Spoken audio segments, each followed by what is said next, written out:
be managed. The Green Party opposes this bill, Mr Speaker. I call Jackie Dean. Mr Speaker, one of the features of my work in 2005 and up to 2010 in my electorate office was dealing with complaints from water users about the performance of Environment Canterbury. And I'm sure my other South Canterbury colleague, Joe Goodhue, would have the same view. In fact, we used to talk about the fact that one of the frustrations of our work as representatives in South Canterbury, North Otago and Canterbury was the frustrations that our constituents had with the performance of ECAN. And it was a systemic problem that our constituents faced, and it was beyond me as the local Member of Parliament to be of assistance to those constituents in their dealings with ECAN, because the problems were so great within ECAN. The problems were systemic and they were having an adverse impact on the local economy of South Canterbury.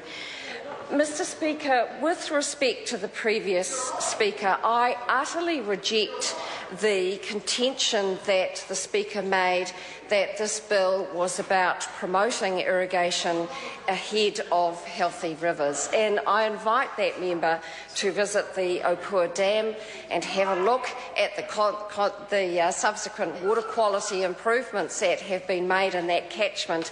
I also invite the member to travel a little further south to the North Otago Irrigation Scheme and the North Otago Irrigation Company and have a look at the innovative farm management plans which put a very strong focus on water quality. So it is with respect, because I know that member is very genuine in her desires for water quality, but I reject the assertion that she makes. Mr Speaker, Canterbury, which does include, for me, South Canterbury and North Otago, are of national economic significance and have huge economic growth potential based on the use of water. And crucial to this economic growth is the efficient management of Canterbury's water. Of course, we all know, or we should do, that Canterbury region has 70% of New Zealand's freshwater resource and 34% of New Zealand's hydro generation capacity, and most of that is within the Waitaki electorate, which is why I care so much about it. So in 2010, following an extended period of poor performance by ECAN, which I have already looked about, the government replaced the Environment Canterbury Council laws with commissioners. Divisions within Environment Canterbury had impaired the effectiveness of planning, had impaired the effectiveness of decision-making, and most crucially, the local communities, including the local authorities, had lost confidence in its elected representatives, which I would have to say is an understatement. And so an independent review found that ECAN granted consents without any proper framework. ECAN granted consents to take water from catchments that were over-allocated, compounding the problems for water users within that catchment. And so the report came on top of the 2007 RMA survey, which said that ECAN failed to process more than 2/3 of resource consent applications within the statutory timeframe. Now, that level of poor performance has a very significant impact on the farming communities, on local authorities wishing to renew water consents, and also large water users. ECAN's performance was ranked the worst out of 84 councils in New Zealand. The review group also stated that the institutional failure in Environment Canterbury requires comprehensive and rapid intervention on the part of central government to enhance both regional and national well-being. That view was supported by all 10 of the region's mayors. Mr Speaker, the disruptions caused by 4 separate earthquake events have made the Canterbury situation truly unique.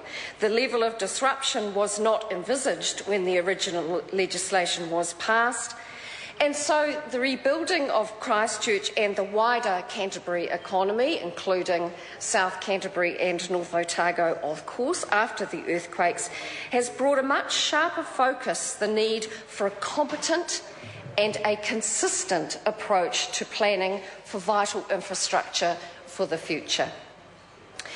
The Commissioners have been highly successful. The complaints into my office and into my colleague's office have all but dried up. So what the Commissioners have achieved has been significant. They have managed the Natural Resources Regional Plan into an operative stage and started work on a second-generation land and water plan. And am I allowed to say hallelujah? I think I will anyway, because that plan is hugely significant to all water users in the region. The Commissioners have made significant progress on the implementation of the Canterbury Freshwater Management Strategy, and that has been through innovative collaborative processes and the development of zone implementation plans. I have attended the launch of several of the 10 zone committees. They are effective, they are working well, and they are making good progress in the use of water in the catchment. There has been a dramatically improved compliance with statutory timeframes under the Resource Management Act. There has been significant improved relationships with the territorial local authorities, with iwi and other stakeholders through collaboration and a joint work program with Ngāi Tahu. There has been the establishment of a strong partnership, and this is crucial, with the Canterbury Earthquake Recovery Authority to facilitate earthquake recovery. And I think also this is critical to the residents of South Canterbury, Canterbury and North Otago have made a commitment to improve air quality through ECAN's Clean Health project that provides assistance for clean heating and insulation, and critically to my constituents, an education campaign on the proper use of wood burners. Mr. Speaker, I want to finish by noting the comments of Irrigation New Zealand. Rural communities now have more opportunities to be involved in water management through the collaborative approach of the Canterbury Water Management Strategy. We are starting to see real gains through the Zone Committee, and we do not want to go back to the nightmare situation that ratepayers suffered under previously. Mr. Speaker, I commend the bill to the House. Mr. Speaker. Call Dennis O'Rourke.